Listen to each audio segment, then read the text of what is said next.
जैसे freezing of water at 273 kelvin and 1 atmosphere, freezing बोल दिया या बॉइलिंग बोल दिया तो वो कांस्टेंट टेम्परेचर होता है और रिएक्शन होती है इक्विलिब्रियम पे। H2O फ्रीजिंग बोला तो H2O लिक्विड से H2O सॉलिड, तो इसलिए डेल्टा जी हो गया जीरो। डेल्टा जी क्या हो गया? जीरो, क्योंकि रिएक्शन क्या है? इक्विलिब्रियम पे एट 273 केल्विन एंड 1 एटमॉस्फेयर। ध्यान रखना टेम्परेचर कांस्टेंट है, लेकिन तब भी तुम इसके अंदर डेल्टा यू को जीरो नहीं कर सकते। डेल्टा यू होता है एनसीवीडीटी, अगर टेम्परेचर कांस्टेंट तो ये डीटी जीरो हो गया, लेकिन इस तरह फेस चेंज हो रहा है। फेस चेंज कभी भी होगा तो इंटरनल एनर्जी को चेंज होना पड़ेगा, क्योंकि तुम्हें gases are more energetic than solid than liquid, सही ना। तो इसलिए फेस चेंज में टेम्परेचर कांस्टेंट भी है तो भी डेल्टा यू को जीरो नहीं करना, इंपॉर्टेंट लाइन है ये, समझे कि नहीं। जैसे बोला वेपराइजेशन ऑफ वाटर, तो उसमें तुम vaporisation of water takes place at 100 degree Celsius, constant temperature है, फिर भी डेल्टा यू को डेल्टा एच को जीरो मत करना। क्या क्लियर हो गया ये? तो इसमें डेल्टा जी जीरो हो जाएगा, सही ना। डेल्टा जी जीरो, और क्योंकि लिक्विड से सॉलिड बन रहा है इससे डेल्टा एस भी जीरो होगा, delta S less than zero हो जाएगा, सही ना। सिस्टम का क्या बन रहा है? लिक्विड से solid, delta system less than zero हो जाएगा। तो इसका आंसर आ जाना चाहिए, आर आएगा और टी, आर और टी आना चाहिए आंसर पहले का, आर और टी। इसमें ज्यादा दिक्कत वाली बात नहीं थी। बी का क्वेश्चन, बी पहले का आर टी आएगा।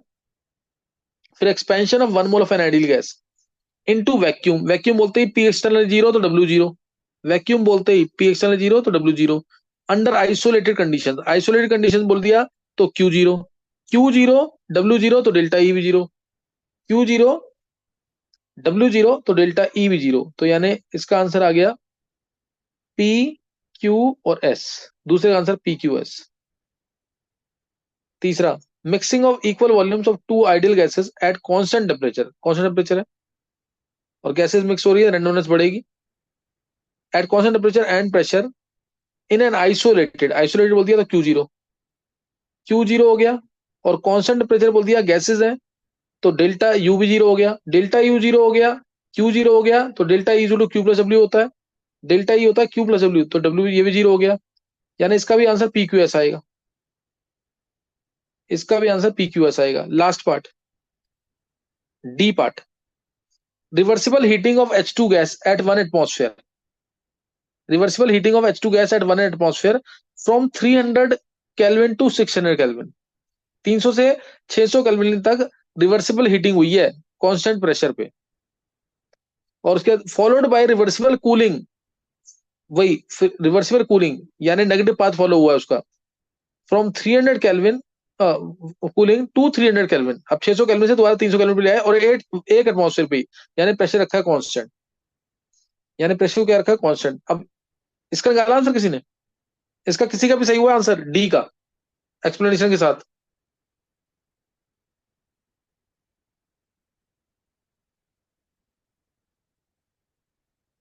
नहीं, देखो ये अगर तुम ध्यान सोचोगे ना तो ये इसके अंदर साइक्लिक पाथ रहा होगा कुछ, साइक्लिक पाथ रहा होगा कुछ ऐसे,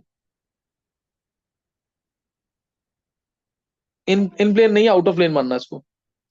मतलब गए अगर ऐसे 300 से 600 केल्विन पे, तो आए ऐसे 600 से 300 केल्विन पे, नेगेटिव पाथ से, नेगेटिव पाथ से आए हैं सर्कुलर फॉर्म में कुछ ऐसे, सही है ना? तो इसके अंदर जो वर्क डन इधर हुआ उसके जस्ट नेगेटिव में वर्क डन इधर होगा, तो W zero Q zero, W zero और क्यू जीरो। जो हीट दी, जो हीट दी थी वही हीट वापस मिल गई है, और डब्ल्यू भी जीरो हो जाएगा। अगर पहले वर्क किया था हमने, बाय द सिस्टम नेगेटिव था, तो अब ऑन द सिस्टम हो जाएगा और पॉजिटिव हो जाएगा, उतना ही वर्क। और उसके बाद है, हाँ, और क्योंकि साइक्लिक प्रोसेस है तो उसमें तो बताइए साइक्लिक प्रोसेस के अंदर स्टेट फंक्शंस की वैल्यू जीरो होती है, यानी डेल्टा यू जीरो और डेल्टा जी जीरो। तो इसका answer P Q S T है, P Q S T. Excuse me sir, हाँ बोलो। सर हमें ये थोड़ी बोल रखे कि किस प्रोसेस से जा रहा है किस प्रोसेस से आ रहा है, हो सकता है किसी एक्स प्रोसेस से जा रहा है और वाई प्रोसेस से आ रहा हो, तो उस केस में वर्क डन जीरो कैसे हो गया? नहीं, हाँ वो तेरी बात सही है, बस इसमें यही कॉन्ट्राडिक्शन है इस क्वेश्चन में। मतलब इसको बस और कोई तरीका नहीं है सोचने का, साइक्लिक पाथ तो है ना ये, क्योंकि 300 केल्विन से 600 केल्विन पे गया, फिर 600 केल्विन से इसने पाथ रिट्रेस किया 300 केल्विन पे, इसलिए थोड़ा सा क्वेश्चन है, उस समय भी कॉन्ट्राडिक्टरी था जब 2015 में आया था। तो वो आंसर ये जो दे रखा है ना साइड पे, वो यही दे रखा है PQST करके। तो इसको इस तरह से एक्सप्लेन करेंगे, नहीं तो फिर ये आंसर पूरा बनता नहीं है ना कि ये Q0 और W0 वाला। सर तो उसको फिर हम, अच्छा, तो मतलब आंसर ये दिया हुआ है।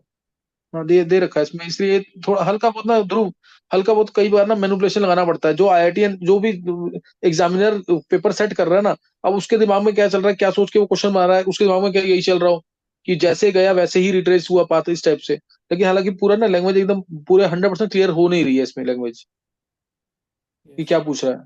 तो कहीं एक आध जगह पूछ लेते हैं, तो उसमें थोड़ा हिट एंड ट्रायल चलता है। मतलब तेरे को सोचना पड़ेगा उसके पॉइंट ऑफ व्यू से, एग्जामिनर के पॉइंट ऑफ व्यू से, कि वो क्या सोच करके दे रहा है पेपर को। Okay sir. अच्छा, अब ये पेपर पूरा हो गया, तुम लोग ना पेपर बहुत ढंग से, मैं दोबारा बोल रहा हूँ, जितना पेपर प्रैक्टिस आप इस समय कर लोगे और उसको रिव्यू करना, वो सबसे इंपॉर्टेंट है। अगर वो करोगे तो फायदा होगा, तो ही फायदा होगा, नहीं तो फायदा नहीं होगा। ध्यान ध्यान रखना चीज का। रिएक्शन मैकेनिज्म तुम लोगों ने पढ़ लिया, जो भी कर रहे हैं काम। रिएक्शन मैकेनिज्म जो मैंने पढ़ाया है उसको जरूर कर लेना।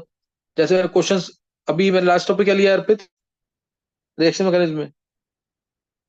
सर एरोमेटिक रीअरेंजमेंट लिया था। अच्छा, एरोमेटिक रीअरेंजमेंट। बस एक हिंट हम्म, दे। इसमें मैंने जो पढ़ाया, हॉफमैन मार्शियस रीअरेंजमेंट क्या थी, बस सिर्फ हिंट बता। हॉफमैन मार्शियस रीअरेंजमेंट किसको याद है? हॉफमैन मार्शियस रीअरेंजमेंट नहीं। दूसरा एक और रीअरेंजमेंट ली थी, ऑटोन रीअरेंजमेंट। रेयर केस में क्वेश्चन आए हुए हैं इसके, आएगा तो फंस जाओगे। ऑटोन रीअरेंजमेंट क्या थी, किसी को ध्यान नहीं है? सर आयुष? उसमें एन के ऊपर, सॉरी, हाँ बेंजीन के ऊपर NCOCH3 और Cl होता है, उसमें HCl डालते हैं तो हाँ हाँ हाँ, NCOCH3 वगैरह पे Cl आता है।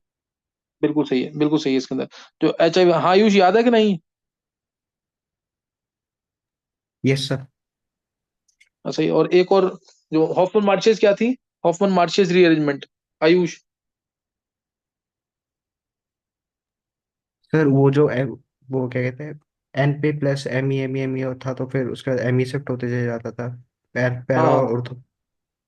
हाँ, ये क्वाटरनरी अमोनियम सॉल्ट था, उसको गर्म करते हैं तो क्या होता जाएगा, है ना? Yes sir. इसके अलावा और पढ़ाया था, SN1 SN2 कराया था। SN1 SN2 में भी बहुत इंपॉर्टेंट बातें थी, पता होना चाहिए सारा। ऐसे सबसे पहला क्वेश्चन जो बहुत कॉमन क्वेश्चन है, SN1 फास्टर कि SN2 faster? S N with SN1। One reason, ध्यान है SN1। विधि तुम बोलो, प्रॉपर रीजन क्या था, SN1 फास्ट क्यों है? सर उसमें न्यूक्लियोफाइल के आने से पहले ही लीविंग ग्रुप बाहर निकल जाते हैं RDS में। हाँ, ये लाइन जरूर बोलिए, RDS के अंदर चेक करना है। जब भी तुम्हें रिएक्शन का रेट पूछा है, हमेशा चेक करो RDS। सही ना, रिएक्शन का रेट पूछा, RDS चेक करो। क्या न्यूक्लियोफाइल के आने से पहले ही, न्यूक्लियोफाइल के आने से पहले लिविंग ग्रुप गायब हो जाता है, ये SN1 में होता है। लेकिन SN2 में जो लिविंग ग्रुप है वो हट किसकी वजह से रहा है, किसके असिस्टेंस से, किसकी हेल्प से हट रहा है वो? न्यूक्लियोफाइल की हेल्प से, है ना। 5 बॉन्ड जो बनते हैं इसमें, कौन, अच्छा जो बॉन्ड बनता है ट्रांजिशन स्टेट के अंदर, जो बॉन्ड बनता है ट्रांजिशन स्टेट के अंदर, वो कौन सा बॉन्ड होता है, क्या बॉन्ड, क्या नाम होता है इसका, बता क्रिश।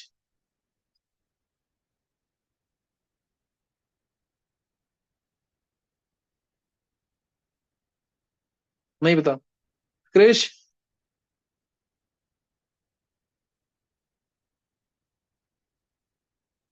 तू बोल आयुष।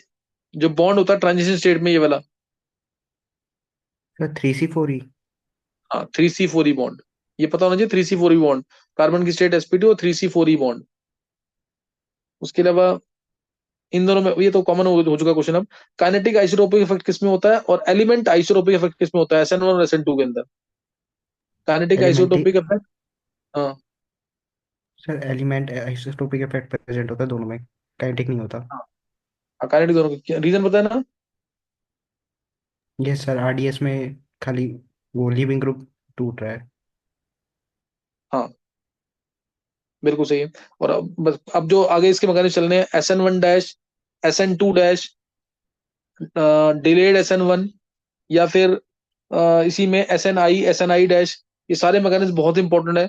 बहुत ध्यान सुनना, और मैकेनिज्म अगर कर लिया ढंग से ना, तो एडवांस में अगर अच्छे क्वेश्चन आते हैं आराम से निकाल लोगे उसे। हालांकि कन्वर्जेंस पे ज्यादा जोर है, कन्वर्जेंस जरूर कर लेना, क्योंकि कन्वर्जेंस के ऊपर ज्यादा क्वेश्चन आ रहे हैं पिछले 2-3 साल से। हो सकता है ट्रेंड चेंज हो इस बार। पेपर को प्रैक्टिस कर लेना जरूर। सही ना, पेपर को प्रैक्टिस कर लेना, कल करेंगे आगे।